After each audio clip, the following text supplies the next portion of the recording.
Hello, hello. This is One on One Nightly, a production of WFUV Sports. We are live here on Twitter, I believe it is, right? We're here on Twitter. That's where we are, right? Correct, I guess, if no one's going to correct me. It is Wednesday night, June the 30th, and we are so pleased to join you for this wonderful episode of our Wednesday weekly night show. My name is Dylan Balsamo. We're here with you tonight, and I'm so excited because I'm hanging tonight with two people I've never got to hang with on air before, and this is so exciting. First off, my friend and yours, Gigi Spear. How's it going, Gigi?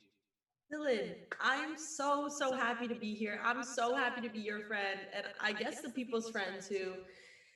I'm happy that it's June 30th, the last day of June, no matter what this date says on this streaming platform, but we're so happy that you're here with us. And Dylan, you are too good to correct. So whatever you say goes on this show, and that's a lot of power, but I know you know how to handle it. And I'm so excited to be here with Colin, my new friend too. Absolutely. Let's bring him into this conversation. It is our friend Colin Loughran. What's going on, Colin? Not much, man. Just watching some of the best sports action in the world. Summer's heating up. We have Stanley Cup action, NBA playoffs, great baseball going on. Happy to be here.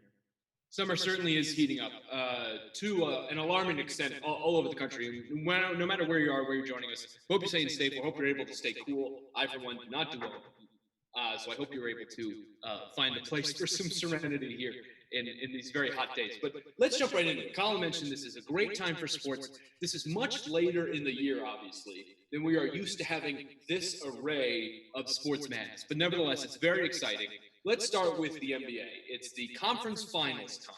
Let's start with last night's game. Last night, Tuesday, June 29th. The Hawks beat the Bucks 110-88, tied that series at 2 games apiece. They're going to go back to Milwaukee for Game 5. Of course, the Bucks number 3 seed, Atlanta the number 5 seed. They've surprised a lot of people in these playoffs, but nevertheless, they have persisted here in the Western Conference Finals, just a couple wins away from the NBA Finals. So, Gigi, I'll start with you. What is your take on this Bucks-Hawks series so far? Who you liking? Is anyone standing out to you? Who do you think comes out with it? What do you think? Well, I have to say I am surprised. If you told me, let's say a month ago, that this is what the Eastern Conference Finals was going to look like, I would be surprised and a little bit upset. I was, just for convenience sake, rooting for the Nets to make it far, and so hopefully I could have found my way to Barclays Center and watch a game. But I love to see this. I think that it is such a great time for Giannis to be proving himself like he has been this entire series. And I think that this injury is just so unfortunate. However, I think that there's a lot of good news in that there's not too many serious things showing up on an MRI right now. And I think anybody who watched what happened to his knee and how much he hyperextended it could just not imagine being in his shoes because they're too big. No, I'm just kidding. Because that just looks so awful and scary. And I think losing your best player does a lot to team morale. And this is going to be a great way to keep testing the Bucks, who don't have a lot of playoff experience, especially a lot of finals experience. And then I think on the other side, I feel like with Trae Young being out too, it takes a lot for a team to come back and to persevere when their best scorer is out. So I feel like this series is going to be way more exciting too. Like you said, we're not used to this many sports at this time of the year. And if you were to flash back a year ago today, we were all craving sports. We were craving them so much. And I would love to just take a moment and just actually reflect. Like, Colin, you are so right. There's so much going on, so much action, and I'm happy there's so much that we have to get to, because we were missing this, and it's nice to be back. I think you hit the nail on the head. It's such a great time for sports, and that's why it makes it all the more upsetting that both Giannis and Trae Young are injured for what would be a truly great battle in the Eastern Conference Finals. And last night's game was plagued by injuries, and I think really both teams showed their depth last night. Off the bench, Lou Williams has 21 points. I mean, he 6th Man of the Year winner, obviously, great NBA player, but on a big stage like that, that's something special. And on the Bucks side of things, they're missing Giannis for sure. That's 28, 30 points you have to replace out of nowhere. And, not to mention Drew Holiday gets his contract extension.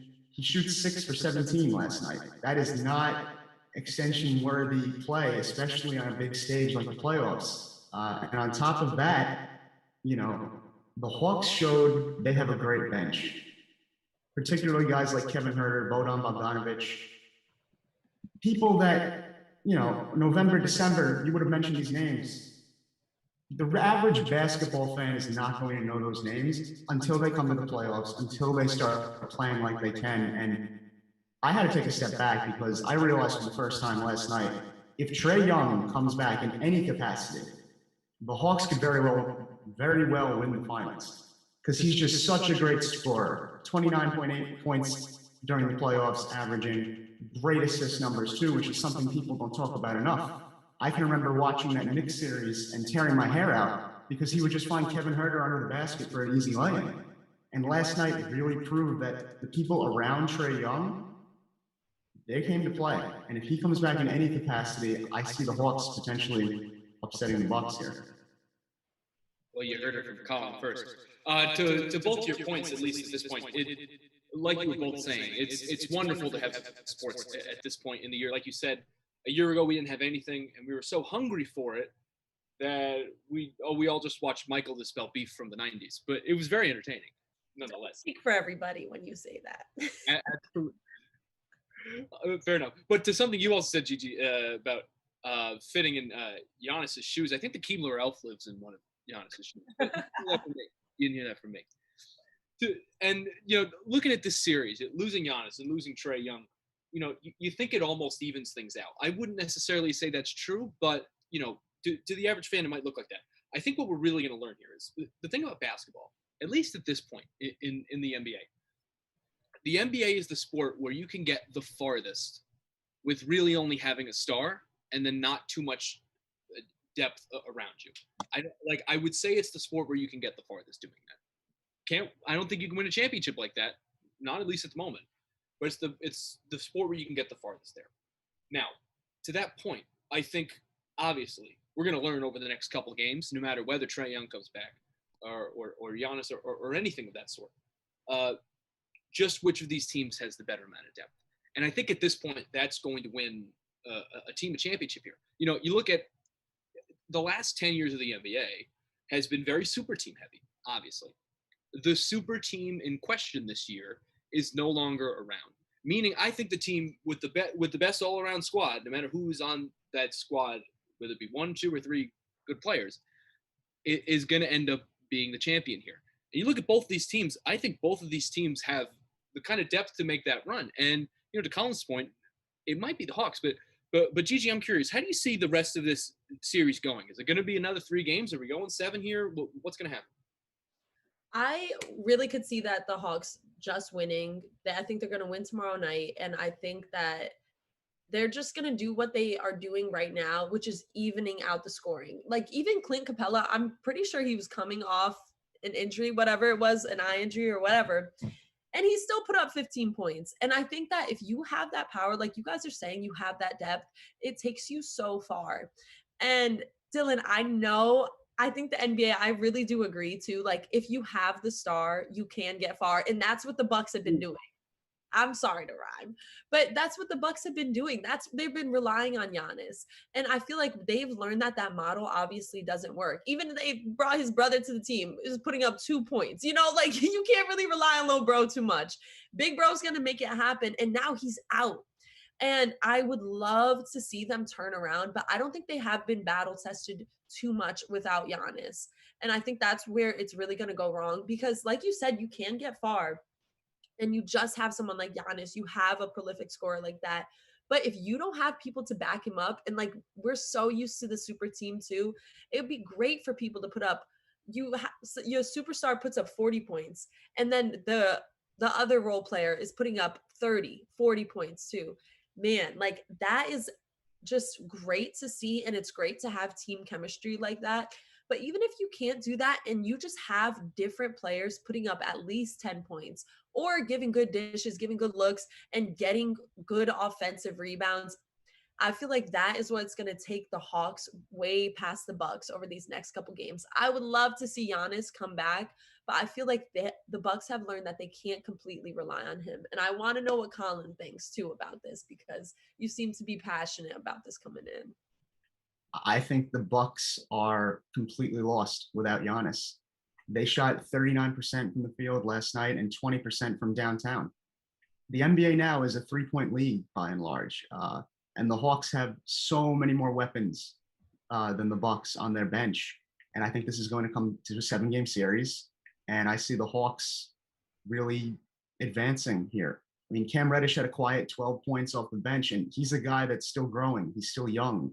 At any given moment, I could see him just exploding for 22 points, 25 points, and helping his team win.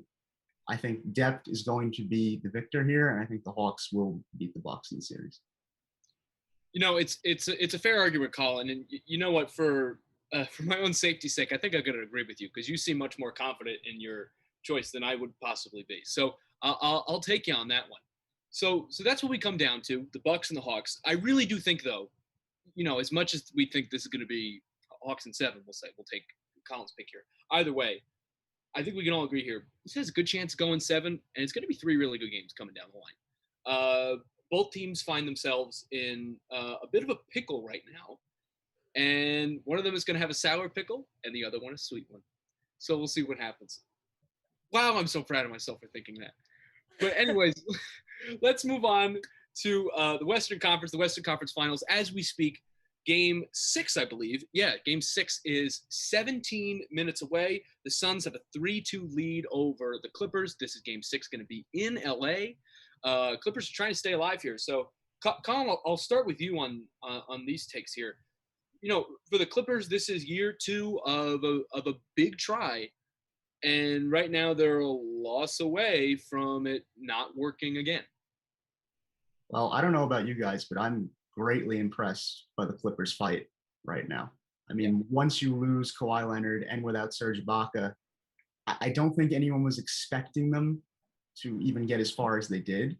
And then last night, officially, the Paul George slander needs to end with 41 points, 13 rebounds. I mean, I know the guy missed some clutch free throws earlier in the series. I know he's had his playoff problems, but down 3-1 when your team needs you, without your apparent Batman of Kawhi Leonard, he played really, really well. DeMarcus Cousins finding the fountain of youth, scoring 15 points. I mean, just to do what this Clippers team has done so far is incredible, in my opinion. And they're coached by Ty Lue, obviously, who's an amazing coach. He has a great record in elimination games, and that's something that's not talked about enough. Because I think when people talk about Ty Lue, they're obviously going to point to Cleveland and say that he was carried by LeBron. But no, when your guys are calling you Bill Belichick on the sidelines, making adjustments, you know, keeping you in the game, that's certainly high praise. And the Suns have to get it together, because I would be very scared right now of these Los Angeles Clippers.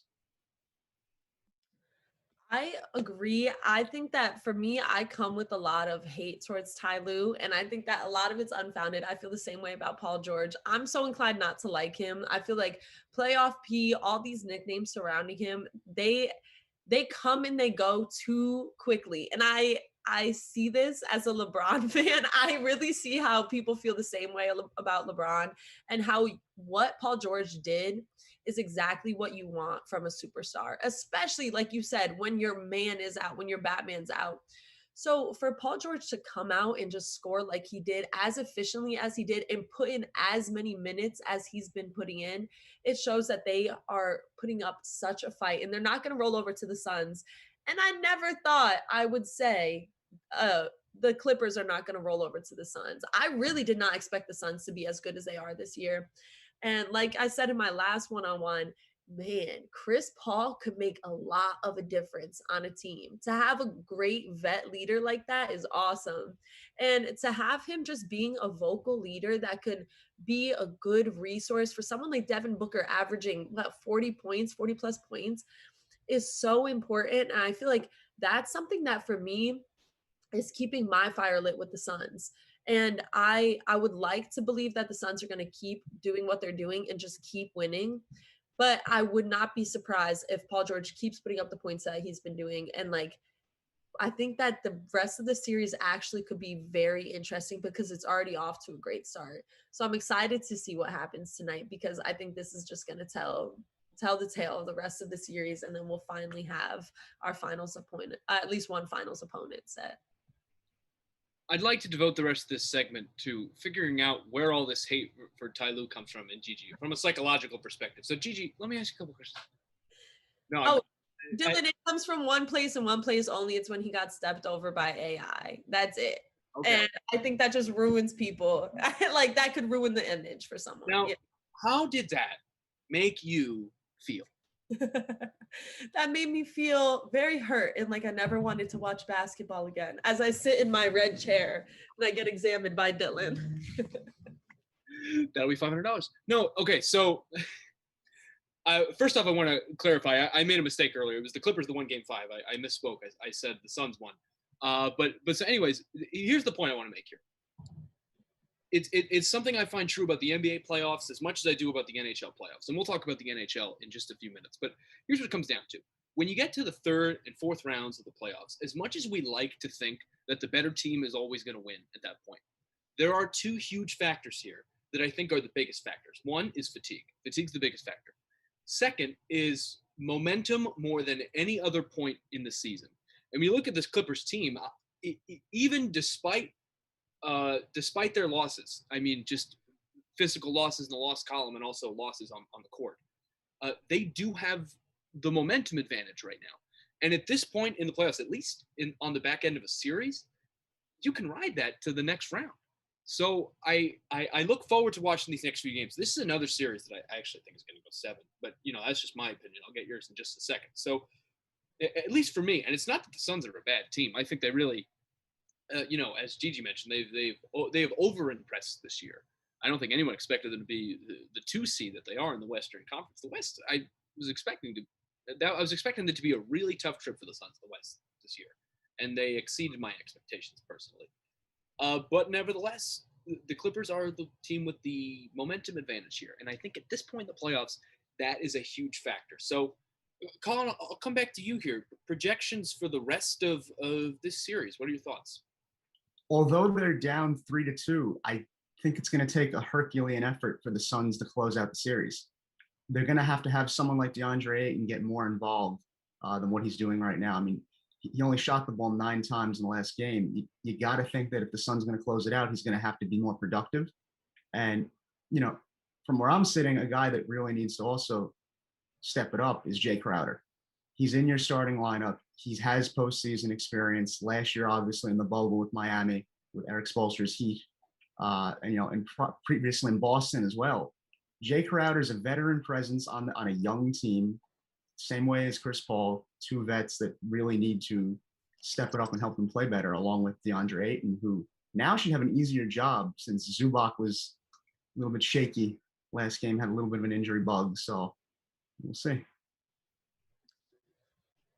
I am going to say I would love I think that the Clippers are going to win tonight.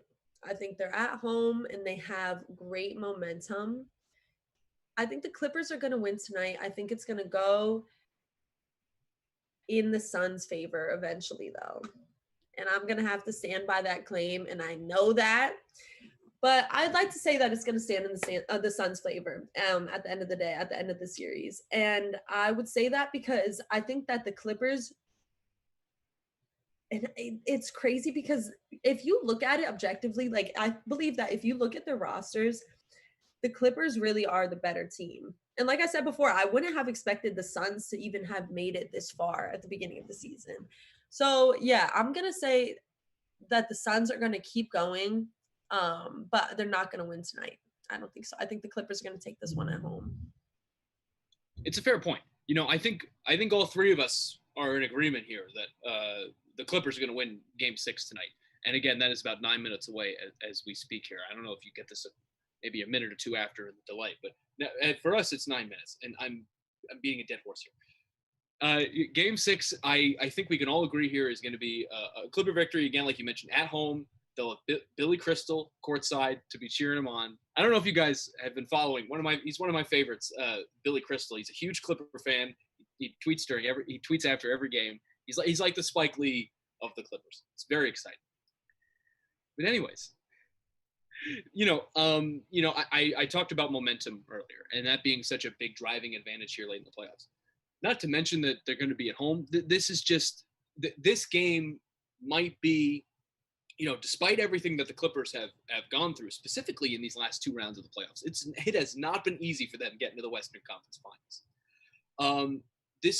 Tonight, if they win, would be as emphatic of a playoff victory as you are going to find this late in the playoffs. So I think we're all rooting for them there. I think I might have to go with Gigi here. That I also think in that hypothetical game 7, it's the Suns to lose. I think, I know I'm doing a 180 here because I've talked so much about momentum, but that can only take you so far when you just don't have the health. So, personally, I would take Phoenix here, but so we've made our picks for the conference finals. We have a few minutes here before we're going to go to break. So, Gigi, I'll ask you first. Given who you think is going to go to the NBA Finals, from there, this is thinking ahead a little bit, but we have the time. Who would you take in that hypothetical NBA Finals based on what you've seen in these conference finals? Okay, I love this, Dylan. I like looking ahead. And okay, I'm going with Suns, obviously from the West.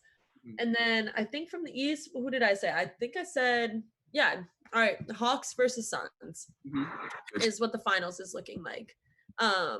And I think that what we're going to see is Trae Young battling against Devin Booker, and it's going to be great.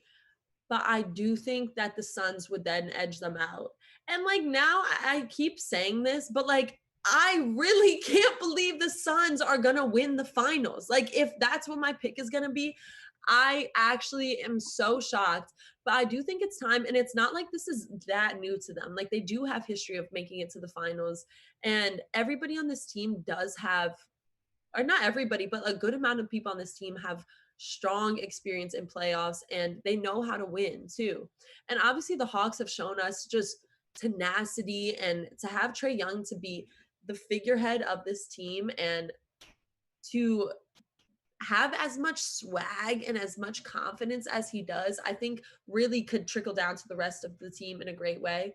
But I do think it's probably going to be a 5-game series between them. I think the Suns are going to take it. I don't think it would go that long if it's Suns Hawks. I would agree that it's going to be Suns Hawks. I think the Suns will find a way in game 7 against the Clippers. However, I'm going to have to disagree in terms of the finals pick. I would actually have the Hawks winning in 6. I just think they have so many weapons from 3-point range that they're going to be able to outclass the Suns. I know how good Devin Booker is. Obviously, he is going to be so great for many, many years to come. Same thing with Chris Paul. He is a different level talent. But I have this feeling about the Hawks where you have Clint Capella inside who can take DeAndre Ayton in a one-on-one situation, I would venture to say. And on top of that, you just have a great coach on the Hawks side as well. So I gotta say, Hawks in 6. Oh wow, we're even getting game predictions. That's looking real ahead. But okay, so to wrap things up here, agree. It's gonna be Hawks Suns. And to be honest with you, who would win that series? I think actually depends on whether or not Trae Young comes back in this conference finals series. I think, if they're able to win, the East without him, and then he comes back for the finals, that might be a difficult piece to put back in after a team has already had to, in kind of an emergency mode, try and piece themselves together to remain a contending team. But rest, like you said before, rest is so important. Rest is so key. So, and neither of these teams, neither, who cares? Neither Tom is going to get that much rest, considering both of these series are going to go pretty deep. So we're going to see how that affects either of these squads. But nevertheless, we do have to go to break. Kayla Wenzel, our producer tonight, is going to send us to break if she is able to. And when we hopefully come back, we got more to talk about. We're going to talk about the Stanley Cup Finals. So we hope you join us. Stick around.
Welcome back. Welcome back, welcome back, welcome back. It's One-on-One Nightly here on a Wednesday night, a production of WFUV Sports here on Twitter, at least as far as I know, because no one's corrected me yet. My name's still Abel Samo, along with my friends Gigi Spear and Colin Lochran, and hopefully by the end of the show that you're friends too, because they're pretty great. But I want to mention something. During the break, Gigi and I were talking, and she invented a word. She was talking about the couch behind her, and she said one could be therapized on it. Now, as far as I know, that's not a word, but it's pretty great. So look out, Merriam-Webster. We got a new edition coming.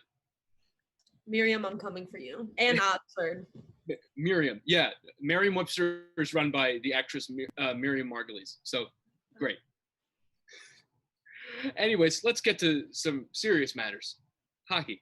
Let's talk about the Stanley Cup Finals. It's going on right now, actually. As far as I know, the first period is just coming to a close between the Montreal Canadiens and the Tampa Bay Lightning down in Florida. There was no score in Game 2. Game 1, however, was a significantly different story. For all 60 minutes, it was an emphatic 5-1 Tampa Bay victory in Game 1. Colin, I want to get your thoughts here first, because that was a really tough first game for the Canadiens against a Tampa Bay team that was good last year, was good this year, and might be good for a while to come. They're not going anywhere anytime soon. The Tampa Bay Lightning are the equivalent of the evil empire as far as the NHL is concerned. And Game 1, they came out and proved it. 5-1, it was a absolute rout.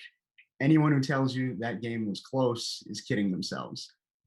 Transition, the Lightning outclassed the Canadiens. I mean, early in that game, you saw that the Canadiens kept turning over the puck. They kept making mental mistakes that, for all intents and purposes, their goaltender, Carey Price, has helped them really hide throughout this playoff run. I mean, those first 2 games against Toronto in the first round, the Canadiens made the same mistakes. It was just sloppy passing, sloppy shooting, nothing going right. And Carey Price really picked them up in that first series.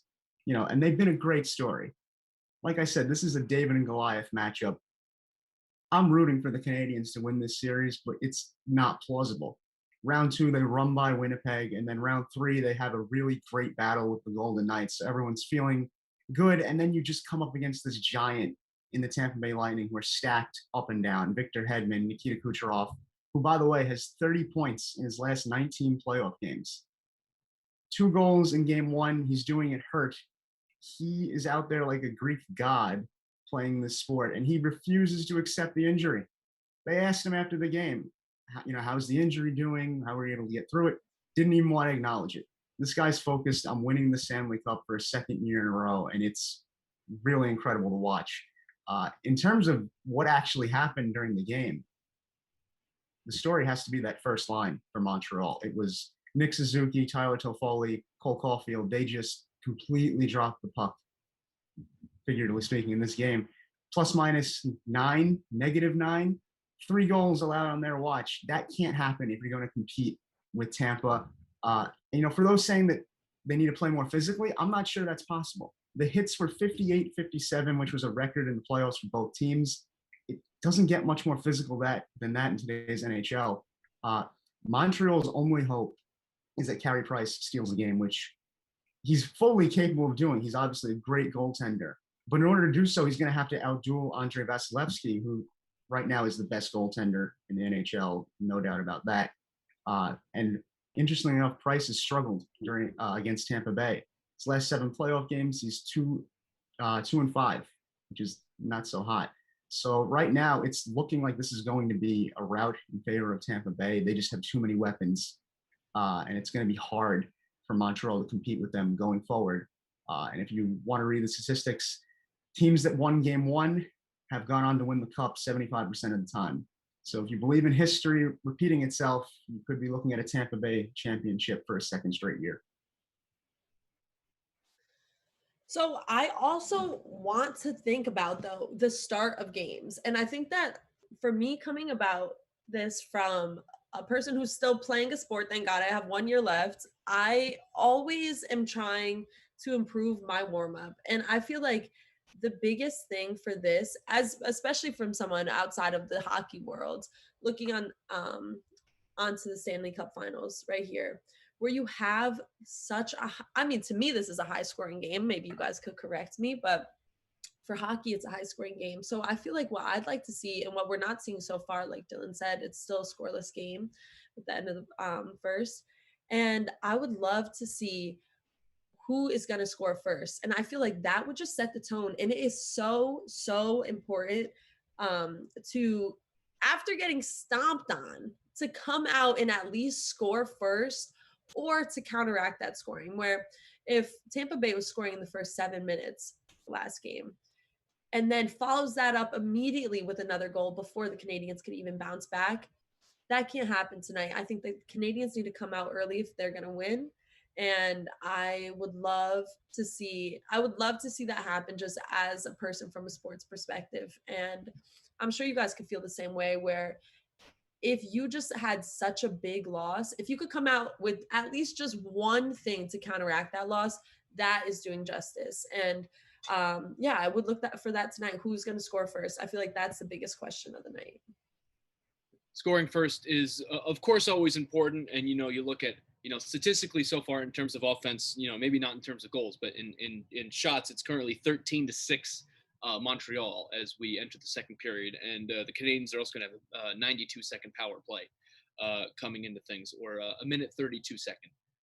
For those of you that like to divide by 60. And Gigi, also to your point, you may be in the softball world, Colin in the hockey world. I'm in my own little world. So, we all have our thing.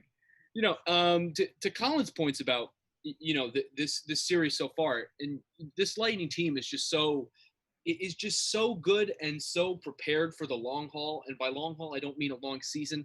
I mean a long half decade of winning. So that's really what they're prepared for, and they have been preparing for this for a very long time. Anyone who's been following hockey knows that this is a team that has built itself very strategically, really for 5 years before they were truly competing, and that's why they're able to be so good right now. But also here's the thing.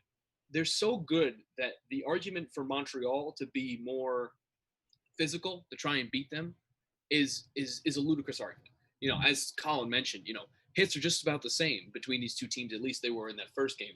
But also the Lightning are like very few. Well, I'm not prepared to call them a dynasty yet, but very few teams that have the potential to win a lot. You look at the Devils of the early 2000s and actually Canadians teams of past decades. They're teams that are able to adjust to whatever game you play. And whatever game they play, obviously they're the best at it. But what makes them so good is that they can be the best at whatever type of game that they play. And that's why they're able to beat almost any opponent. So that's a big part of this. Another huge aspect of this that I think is super important is, you look at the way the NHL was played this year. Obviously, you don't play outside of your division until the Stanley Cup semifinals if you win your conference, excuse me. So I think you look at the difference between most of the conferences and the All Canadian Conference this year, and it is night and day. The Canadian Conference this year was really just I would say a 2.5 horse race, but it was really just the Leafs and the Canadians fighting for most of the regular season. And then the Lightning had pretty stiff competition in their division. So I think that is how this Lightning team proved themselves as a tried and true team, even this year after winning the title last year. So to me, that's a huge aspect of this. But, Colin, I'll come back to you again. Here we are. It's game 2. Second period's about to start. Again, it's going to be a power play for the Canadians to start things out. But nevertheless, no score. Lightning with a 1-0 lead. How do you see the rest of this series going? Do the Canadians have a chance of even competing in this series? I think they could steal a game. I think they could push it to 5. And I think plausibly, if Carey Price plays out of his mind, you might get 6. There's no way that this series goes 7 games. The Lightning are just too smart. And that was indicative in game 1. I mean, right out of the gate, Cole Caulfield, young kid, makes a pass in the neutral zone right to Braden Point, intercepts the pass, gives it to Chernock, easy goal, which had to be deflating for the Canadians because if you watch the goal, it was a cheap goal. Like there's good goals and cheap goals in hockey. There's the ones that kind of just make you, groan after the fact. This was one of those goals where it just kind of tipped in and right off the bat, the momentum was going in the Lightning's favor. And I don't see that changing. The only way that Montreal competes is if Carey Price somehow reverses fate here and manages to play better than 2-5 against the Lightning, because Vasilevsky is just as good, if not better. I mean, I think Vasilevsky is better than Carey Price at this point in his career. So yeah, my pick is Lightning in 5. The only way it goes 6 is if Carey Price really steps it up.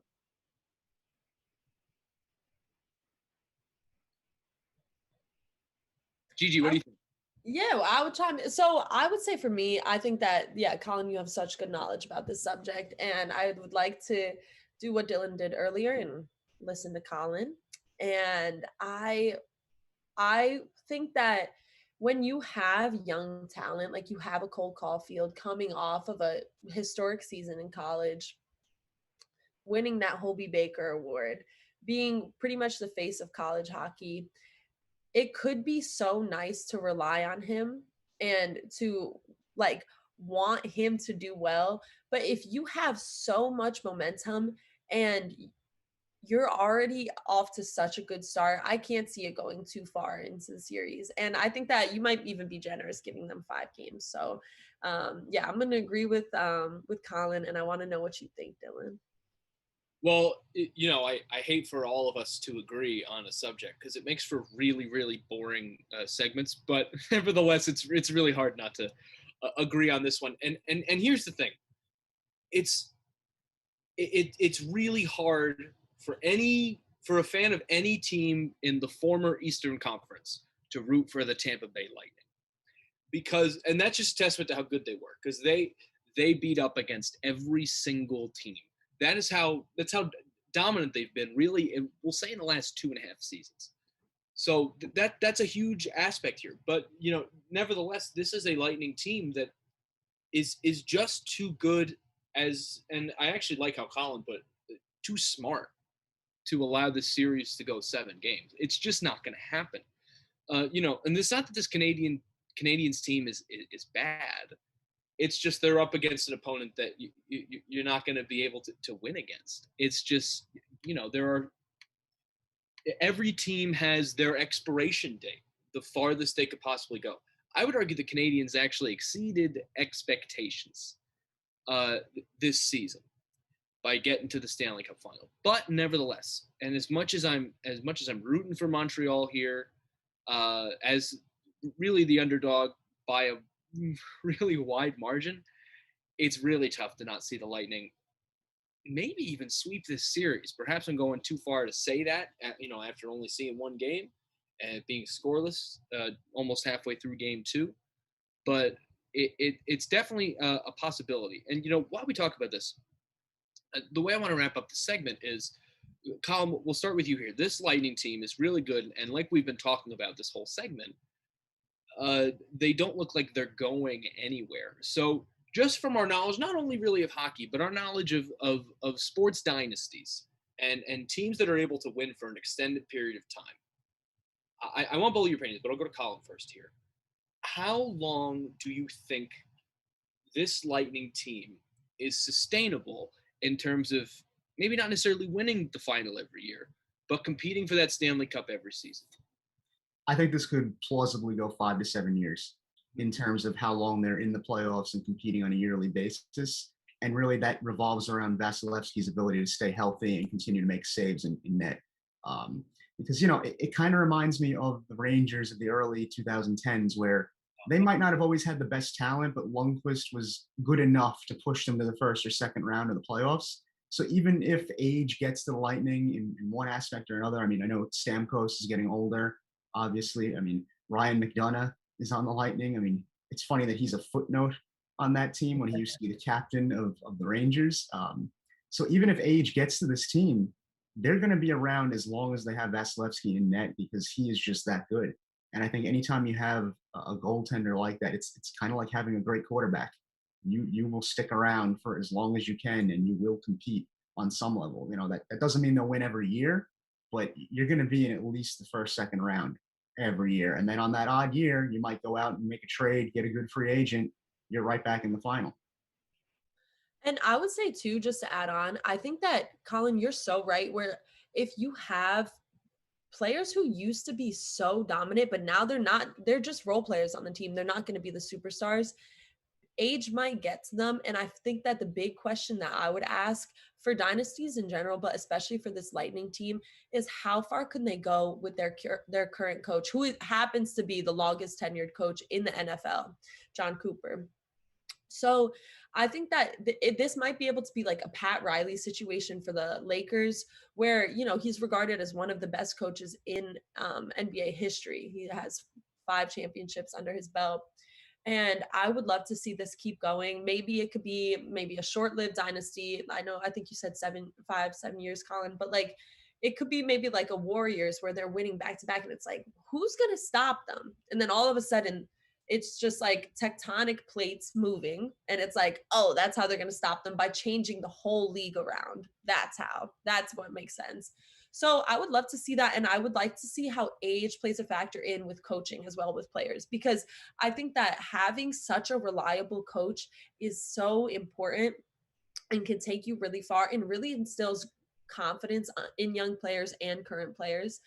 But there's always a breaking point with coaches where they might change teams or they really might be done with their coaching career. So that is what I would look for moving forward. And, you know, I'll agree with Colin yet again. He's my hockey guy, but I would just like to add on to that. I think that the coaching should be a big consideration moving forward. It certainly is. And you know, to a point we've been discussing here in terms of, you know, the changing of the guards in terms of who really rules a sport. You know, in 2014, this Lightning team, maybe not necessarily this Lightning team, but the Lightning were in the Stanley Cup Finals. They lost to the Blackhawks. And to me, that series really felt like a changing of the guards in terms of who really ran the hockey world. Because the Blackhawks from 2009 to 2014 were it was them and the Bruins, truly fighting every year. They were the teams that had a shot at the Stanley Cup every year, and of course the LA Kings as well. But the Blackhawks were on that, you know, 1 year on, 1 year off streak that the San Francisco Giants found themselves on at the beginning of the decade as well. So, you know, I saw that kind of as like this is the transition into what's next for hockey. Who's the next team to dominate? And it took a little while for the Lightning to be as good as they're going to be, but now here they are. On Earth together, it's you and I. But, you know, truly, when we talk about role players, we talk about coaching, which is a great point, Gigi, I hadn't even thought about. But to me, the teams that are able to win for a really long, sustainable period of time, more than anything, it is the brains of the front office that allow things to happen. The teams that trade well, the teams that sign well, they are the teams that can sustain things, because not every player is going to be there forever. And you know what? Who is better at doing that? The Tampa Bay Lightning. I've never seen a team that is so good at making just the right acquisition at just the right time, and people don't really keep an eye on it. You know, the joke in Rangers fandom is that if you're a captain of the team and your name is Ryan, you'll just retire to Tampa Bay and everything's going to be fine. So yeah, right. So you know, this is a Lightning team that scouts the rest of the league very well and is able to make just the right moves to get exactly what they need. You know, not that we love them anymore, but they almost remind me of the 2017 Houston Astros, a team that you look around that team, and it was every great utility player of the last 5 years of baseball. They were all on one team, and I found that so exciting personally. Before, you know, but this is a Lightning team that has that kind of form. But nevertheless, we do have to go to break. Colin's going to rejoin us in a little bit. It's going to be me and Gigi for a little while. But really, we're going to step outside the U.S., have a little more perspective on things, as the Europeans like to tell us all the time. But weird thing, 2 different tournaments, different sports, different years, but they're happening at the same time. How is that? We'll have the answer for you in just a minute. Stick around on 1-on-1 Night.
one-on-one nightly here on this Wednesday night, live on Twitter, as far as I know. It's me, Dylan Balsamo, along with my friend Gigi Spear. Colin Locker's going to be rejoining us in a little bit. So how'd the break go for you, Gigi? Okay, so Dylan, I had a great break. I am on the edge of my therapizing seat. I'm dying to know, what is this explanation? Tell the people, I know they want to know too. Tell us about what we're talking about this segment, 2 different years across the pond. Let the people know, Dylan. What are we doing? Gigi, I'm glad you asked. No, okay, so what I was referring to was the fact that we're going to talk about a couple things in this segment. First, we're going to talk about Wimbledon, 2021 Wimbledon. So much to talk about. We'll get into that in just 1 second. We're going to talk about, for as much time as we have, Euro 2020, which is happening right now. The quadrennial, I guess you would say, European Championship soccer tournament amongst the nations is going on right now. It's supposed to happen last year. As kind of a 60-year anniversary celebration of the tournament. We'll get into more of this later. But it got moved to this year, so they're still calling it Euro 2020. That's all I was talking about. Not a huge deal. But anyways, let's talk about Wimbledon in a segment that Gigi and I have decided to call Real Tennis Players of Wimbledon. Because, Gigi, as you have said to me multiple times since we got on the Zoom call, there is so much drama happening. There's so much drama. I would like to let the people know 2 headlines that I read. First one, Wimbledon 2021, disbelief over crazy drama. Second one, Wimbledon 2021, Andy Murray sends fans into pandemonium. And I'm hooked. I'm so hooked into this tennis world. And Dylan and I had a realization for all the people at home that tennis really is made up of wealthy people. It's a wealthy sport, I would say, and it's individuals. It's a lot of one-on-one action, maybe 2-on-2 every now and then. So I would like to just note that tennis is really doing a great job at doing what it does, and that's providing drama for the people who watch it. So I'm so excited that we could talk about it for as much time as we have to talk about it. And I, for one, I would like to talk for me first, if that's okay with you, Dylan. Go ahead. I'd like to talk about the injuries. Mm-hmm. So, what do we think? Is there something wrong with Wimbledon? Is it something wrong with the court that one of the world's best is getting injured? Serena Williams down, maybe out for the count, never going to return to Wimbledon again, some say, off of her injury. I am wondering what you think about this. I think that injuries, like we've said before, talking about Giannis, they are just crucial. And obviously in a sport like tennis, you're the only one you can rely on pretty much. So yeah, I want to know what you think about that, the drama of her going down. And is it such a big loss? Are you still hooked even though Serena Williams is out? What are you thinking about this? Well, first of all, let me say, I didn't know if I was going to get any more drama from wealthy people out of England after this season of The Crown ended. But I'm so glad you have brought it back. To your point about injuries, it's always, to see Serena Williams go through anything other than winning is difficult. It's emotionally traumatizing just because she's that good at her sport. Now, in terms of injuries, this actually, to me, seems like, as you kind of alluded to, a cross-platform problem in all of sports right now, because just like most hardworking people all over the world having to get back to the workplace after a year of God knows what, athletes have to go through that too. Now, we've seen it all throughout the season in basketball. Baseball, we're going to talk about baseball next segment, but to briefly hit upon something that's been going on, there have been so many injuries all across baseball. No team hit more than the Metropolitan Baseball Club of New York, but we'll talk about that in a little bit. There's been so many injuries, and tennis finds itself in a weird position where things are shut down, but for not as long as other sports. Nevertheless, it's still going to be an adjustment, and I'm sure, as I'm sure you would say yes to, athletes do, at least to me, seem to be creatures of habit in a lot of ways. So when anything messes up that routine that they're in, that usually seems to be, especially for a professional athlete, some kind of year-long ordeal, it's going to mess them up, and it's going to screw up with their rhythm, and they're not going to be as ready for the big time events as you would want them to be. And I'm actually curious of getting your perspective on that. Am I right in thinking that, or am I off the mark? Oh, Dylan, like so often, you are so right in thinking that. I know you live in your own world, like you said, but your world is correct. I would so completely agree. And would agree and I'm excited to get into this when I'm talking about baseball because it's I would say this is pandemonium. I would take that title away from Andy Murray and say that the pandemonium coming from the baseball world is ridiculous. The fact that pitchers, maybe they've been getting away with it for so long, but pitchers are so used to having routine. It's like, it's like a free throw routine. It's something that you have to rely on and that it is a creature of habit type thing, but it's also a comfort thing. You get comfortable in just having your time on the mound, having a specific amount of time to deliver the pitch.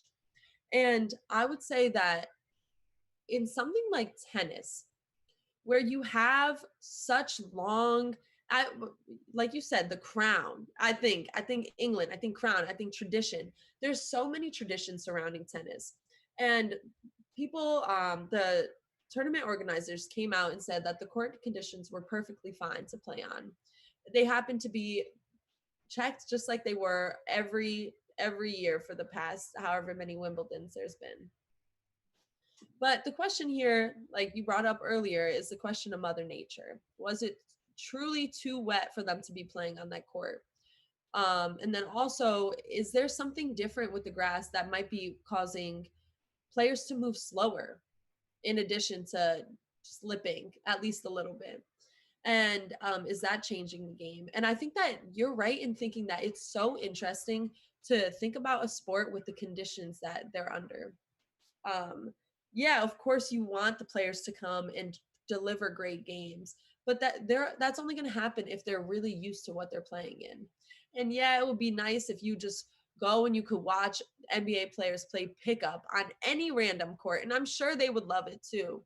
But to change the actual court, to change the tradition and the rules and the regulations surrounding such habitual things it's very telling in two major players getting injured in Serena Williams um, and the other player who I'm forgetting now. But yeah, I would definitely agree with you in saying that the habit is definitely getting interrupted here. And to expect sports to return back to normal, I think we could return back to that theme too. Is it's a lot to ask. And yeah, I mean, I'm excited too to just think about how nice it is to have sports back, but there's so many other repercussions and we're seeing them and we're giving spotlight to them now. And yeah, it might take a big player going down and one of the world's best, but I don't think that should have to be the case all the time. It is certainly something that you worry about, and I think it comes to a point of just sports in general at this point that I think and this is just something that happened with COVID, and I'm sure you felt the same way that like um a year ago, what I thought was going to happen was there was going to be one day where Dr. Fauci comes out and goes, COVID's over. And we all walk out of our houses and we hug each other and we celebrate and we sing Earth, Wind, and Fire songs. It didn't end up happening like that because life is more complicated than that. The adjustment back to COVID back from COVID is a more complex thing than I think definitely in the sports world anyone has given it credit for. It takes a certain period of time. Things are not going to be normal. It might take another year and a half. And that's just by my estimation. I have no authority to actually be talking about this. That's just my estimation of how long it might take before things are back to the way they were before. So it's something that it seems like you really worries me. And I hope it's something that we are conscious of going forward for the next really year and a half, I would say. Oh, yes, I would completely agree. I think that there's just so many unknowns. And like we said, we're seeing it in basketball too. There's so many stars getting injured. And it was just crazy to have players out for extended period of time because of COVID protocols too. That's insane to me. And I would also like to just think about um, when you have such a classic tournament like Wimbledon, which I would love to go to one day, but I still have not made my way over across the pond. Um, I think that having the traditions that are so set in stone could be dangerous. And it really is a nice, reliable thing when you can expect to have certain things that you're used to, or like um, maybe even in baseball, to go back to that, there's certain rotations that you're used to. So as a fan, you can expect to see certain players, maybe, like you have a Garrett Cole pitching this Friday night. Um, yeah, so I think that um, those traditions are so nice as fans, but like there's also so many things that are being uprooted, I feel like, too, in a good way, and so many things that are changing. And yeah, I'm wondering how they're going to keep changing. And also, something like this, to go to Euros real quickly, if you don't mind me transitioning, Of the course, yeah. fact that it is it is Euro 2020 and it's 2021. I don't know if we ever thought that would happen with another thing. And yeah, of course a lot of things had to get pushed back with COVID, but it's just so interesting that we're literally a year off the mark right now for such a big tournament too. And I feel like that's just another way that it's just it's evident that things are just changing, maybe for better, maybe for worse, but at least interestingly, I love that. I love that it's the Euro 2020 is in 2021, and same thing with the Olympics too. It's pushed back a year too, and I feel like it's nice to that we've been adaptable, and that now we're getting so many great shows this summer. I hope nobody else gets hurt, but I'm loving all the drama that's happening. Yeah. I saw someone point out not long ago that they're very happy for the graphic designers who made the logos for Euro 2020 and the 2020 Olympics, that they will still get their time in the sun for building with such an even number, that they were able to make logos with that. That's Oh, such a big thing. yes, that is just a gift from God right there. They've been probably waiting their whole careers for that. So you know what, Gigi brought up the Euros. Let's talk a little bit about the Euros. So we have hit the quarterfinals now. Round of 16 is over, and oh my goodness, do we have such an exciting quarterfinals? They begin on Friday with Switzerland and Spain at noon, Belgium and Italy at 3 o'clock, and then the next day, Saturday, July the 3rd, Czech Republic and Denmark play at noon, and the Ukraine and England will play at 3 p.m. There we go, England again. So, those are the quarterfinals. It's going to be exciting. It's already been a crazy tournament. The round of 16 was really something to behold. So, Gigi, I'd love your thoughts on the remainder of this bracket. Who keeps going? Okay.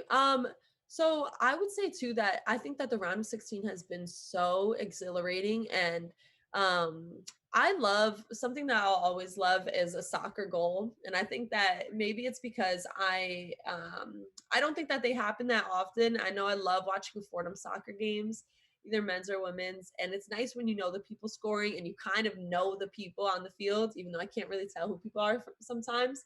That's why I have my glasses. But yeah, so I just think that someone who's coming from the outside as not too much of a soccer fan, I love when people score goals, and I love too when there's just so much exciting celebration too around the goal, and it seems like it's always symbolic. So I feel like I would say I would really like to keep watching Switzerland moving forward, is one team at least that I would like to pick out, because I think that their comeback against France was just actually, it was a really remarkable thing. And I'm such a sucker for underdogs. So for me, if I could just pick one team to keep watching moving forward, it would definitely be Switzerland. And I'm wondering what you think too. Well, the Swiss have been an incredibly exciting team to watch. I would argue really through this whole tournament. It's just been fun to see. And, the next matchup, of course, they got the first matchup of the quarterfinals. They'll have Spain on Friday, July the 2nd. That's this upcoming Friday. And this Spain team, once the powerhouse of international soccer, is not what they were 10 years ago. So they have a shot of moving on here. It's going to be tough for them after that. The winner of Belgium Italy is going to be tough to beat if you're Switzerland. I would say Italy is my pick really to win the rest of this tournament. It was a really emphatic win for England over Germany the other day, so they'll probably compete. Um, And you know, like we mentioned a couple segments ago, just about momentum late in a playoff or international tournament run is a huge thing. Momentum is just as important as fatigue to that point. Maybe both those things more important than talent. So personally, I think, you know, Italy's got the power, England's got the momentum. I see the two of them meeting in the final, and perhaps Italy walks away with a Euro 2020 victory, even if it is just a year too late. A year too late, but still a victory nonetheless. And I would actually also love to see Italy. I'm a big fan of Italian culture and the Italian language. It is my minor. Uh-huh. And something that we studied a lot throughout all Italian classes was Italian soccer, because it is such a important thing in their culture. And this is kind of what I was getting at before, talking about the goals and how nice it is when people are scoring these goals. And there's just so many clips of Italians just going absolutely wild when they lose and when they win. And when they go wild when they lose, that's dangerous. But when they win, it's a beautiful thing and it's a celebration I would love to be a part of. But yeah, I feel like the matchup with England is going to be very interesting. And I would like to see them take the whole thing. But like I said before, I would also like to back Switzerland too, because they just have that underdog spirit with them. And I think that maybe I'm going against a lot. Like you said, Spain used to be the face of soccer across the world. And maybe I'm breaking with tradition here, but I would love to see Switzerland moving forward too. I think that could be awesome. And maybe to turn me a soccer fan, I think so. Yeah. Those semis and the final are all going to be in London, so that's another advantage that England will have coming into things. Of course, this is a Euro tournament that is unlike any other. It's the 60-year anniversary of the European Championship International Tournament, so they're going to go and have it all over the continent as opposed to just in one particular country. But they're going to wrap it up in England, so that'll be one thing. Also, just a quick little grievance that I have. You know, there are a lot of American sports fans who will not like soccer because there's not a lot of scoring, because they find that to be a boring thing. And here they are watching 4-hour baseball games that are but that's just a little grievance that I have. But we're gonna go to break before I have a conniption. Colin Loughran's gonna be joining us again. We're gonna talk baseball. Lots and lots of baseball. And it's right around the corner. Stick around as we wrap up with one-on-one in just a few minutes.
about 18 minutes left here on One Nightly, a production of WFUV Sports, as it always is, here live on Twitter. And if we haven't been on Twitter, it's too late now. So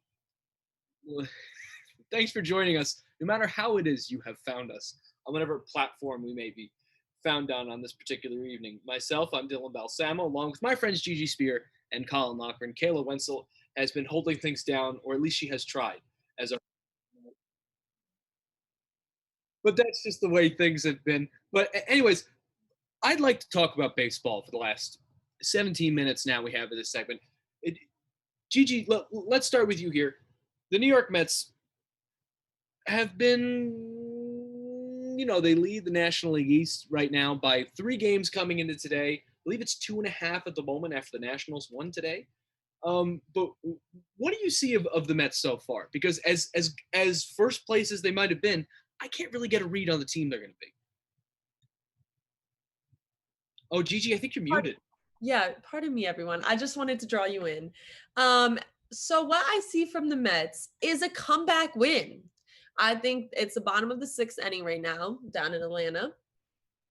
And currently they're down 2-13 against the Braves. I think they'll come back and take this win. That's what I see from the Mets. And if that happens, then I'm riding with the Mets and I'm never going to get my hopes up ever again about the Mets. And I will give so much pride to my grandma, a diehard Mets fan, if I do that. But they are losing 2-13, like I said before. And that comeback win that I'm wishing for probably is not going to happen. And although that would definitely keep me in the loop for the Mets and definitely keep me rooting for them if that were to happen, and I probably would never root for another team ever again in my life, I am not giving up on them. There's no way you could give up on the Mets, is what I would say right now. You have the best pitcher in baseball, and you have just such consistent building of a program where to now they're number 1. Like you said, they're first in the NL East. And let's show that graphic. I know we have that graphic. So yeah, although they're losing tonight big time, I don't think that you could give up on them. You can't write off the Mets. And I know you know that. You're watching the games.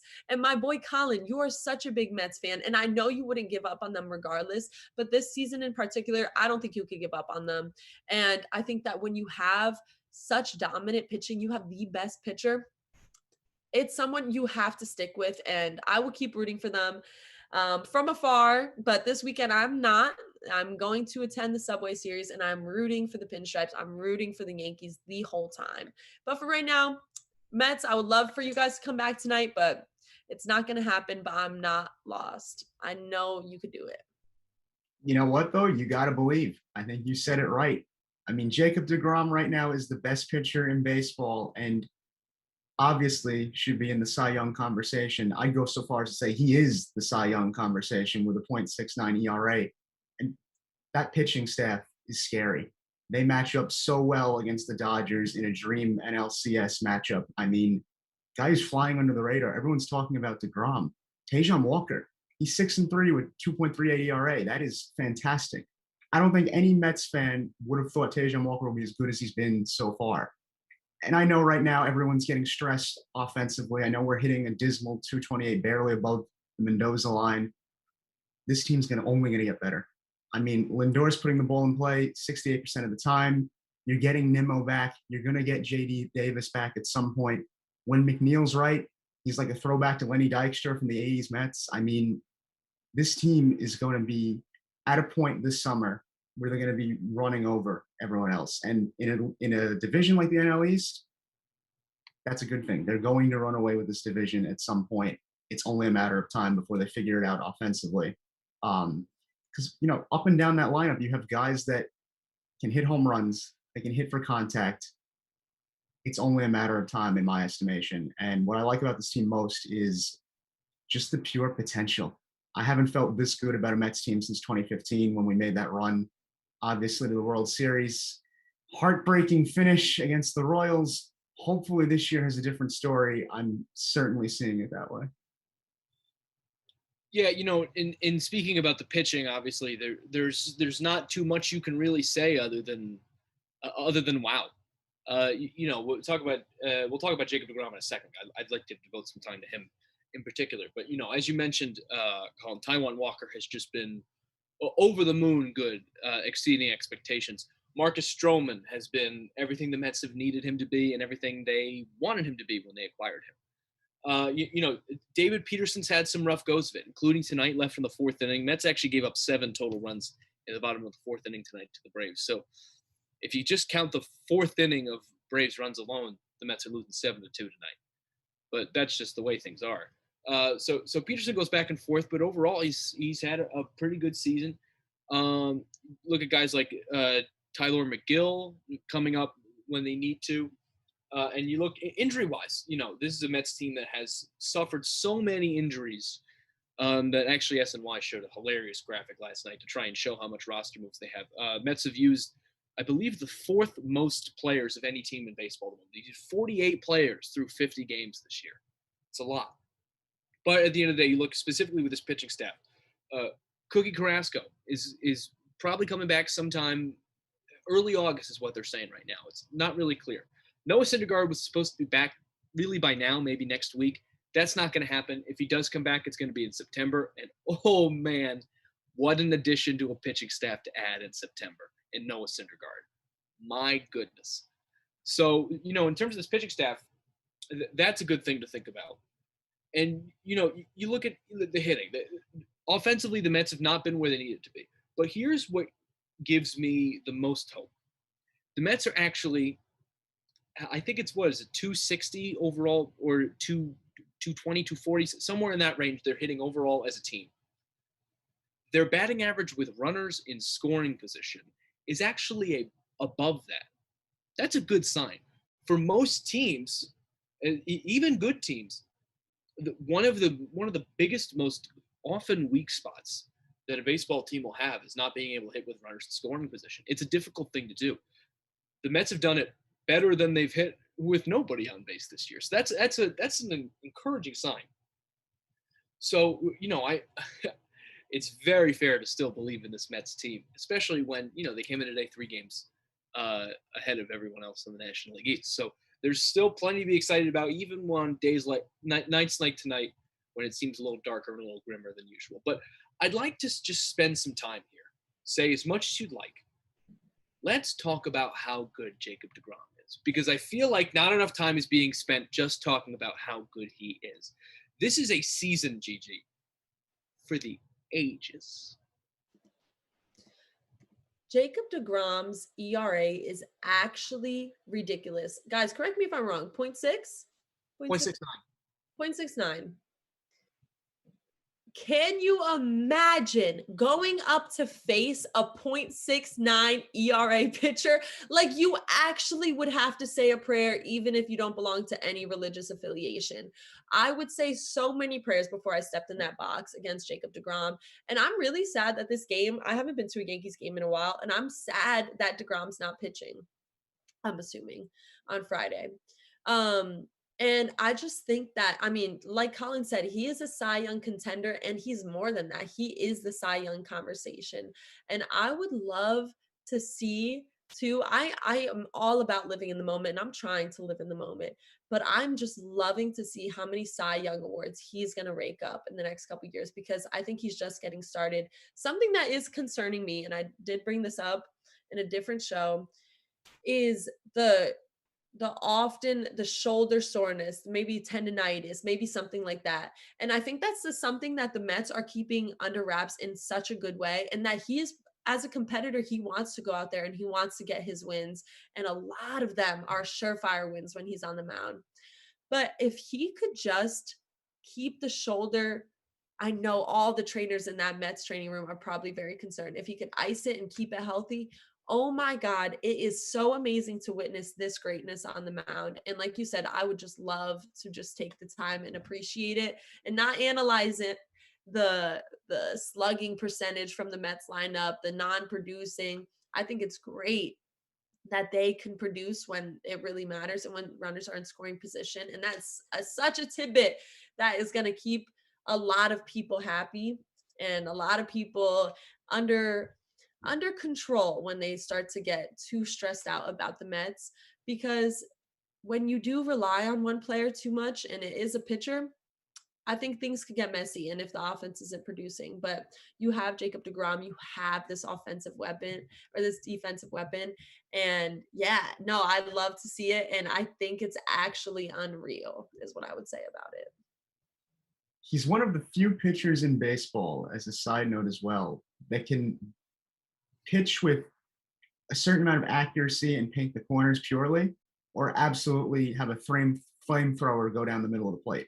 Most of the time, I'd say it's either one or the other, where you get Aroldis Chapman throwing 104 miles an hour, but can't hit his spots to save his life, or a guy like Bumgarner, as he's gotten older, who knows how to paint the corners, knows how to work in his off-speed stuff. It's so rare that you see both. I had the pleasure of watching DeGrom about a week ago. This was after the shoulder issues were happening, obviously. And the speed was down, but he was hitting every spot in sight. I mean, he made that Braves lineup just look like a little league team.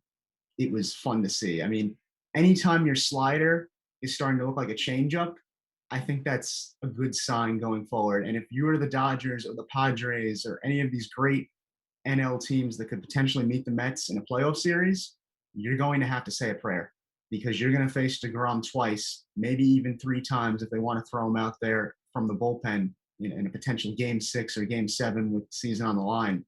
And as long as he stays healthy, they're going to be just fine. I think the offense figures it out, because this pitching staff is for real. Between him and Stroman's no fun. Neither is Walker. Facing them will be a nightmare for any team. I don't care who you are. You have to respect the Mets pitching, and DeGrom is obviously the headline act and should be the Cy Young this year if he continues down this path.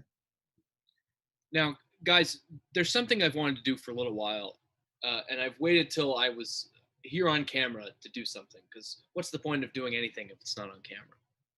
But here we go. Hey, Siri, how do I get a hit against Jacob DeGrom?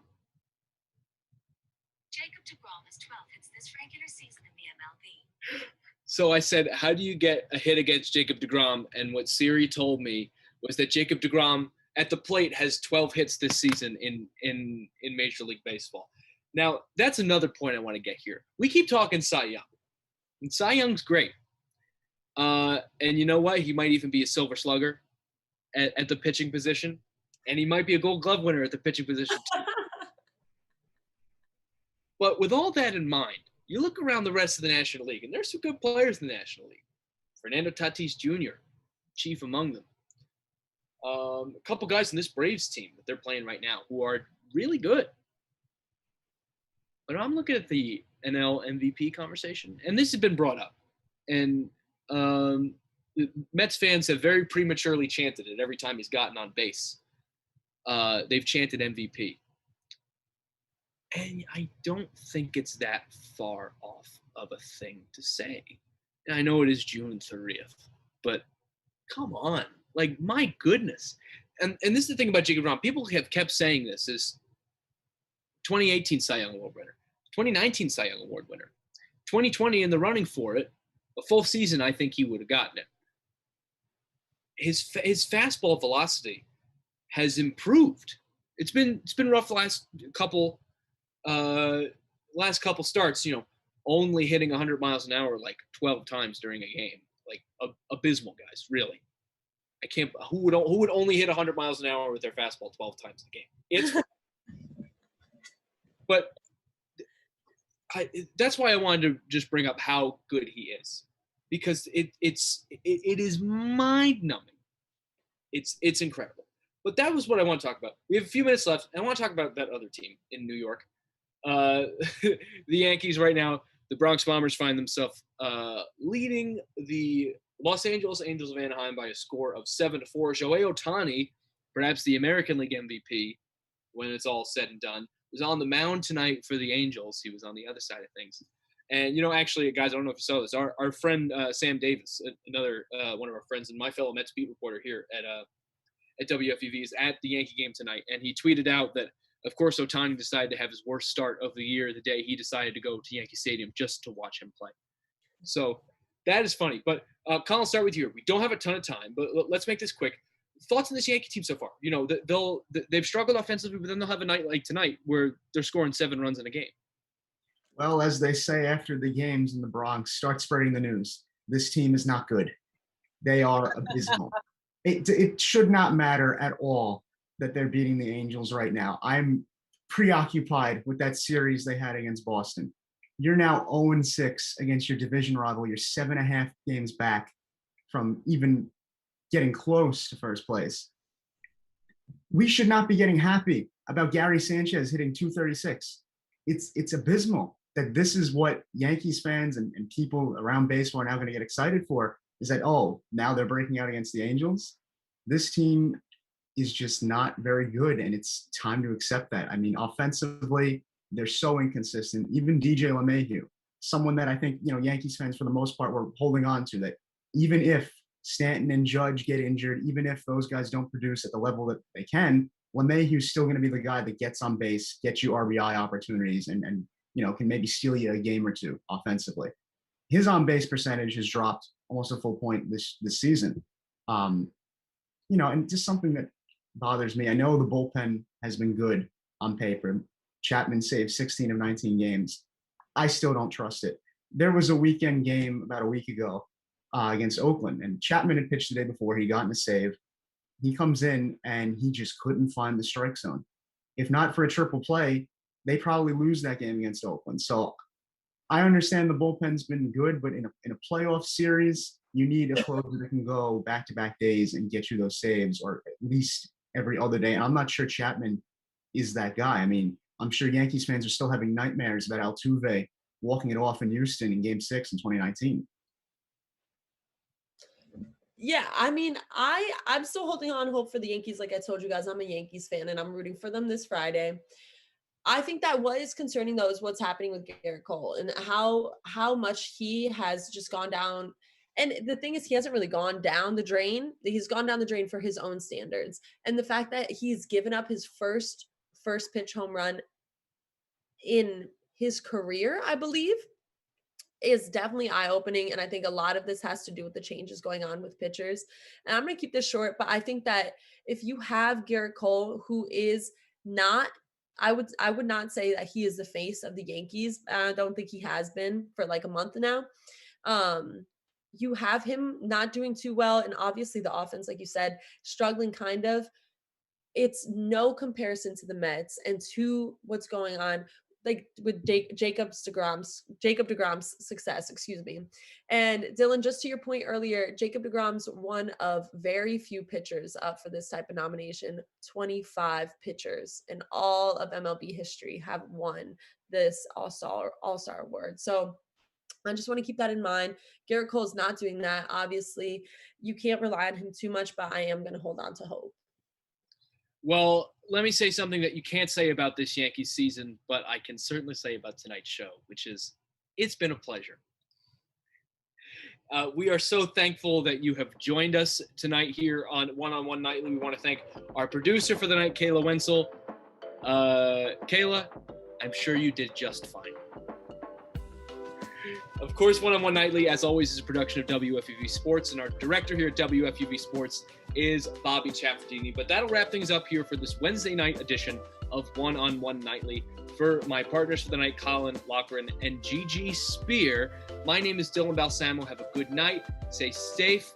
See you soon. Love you.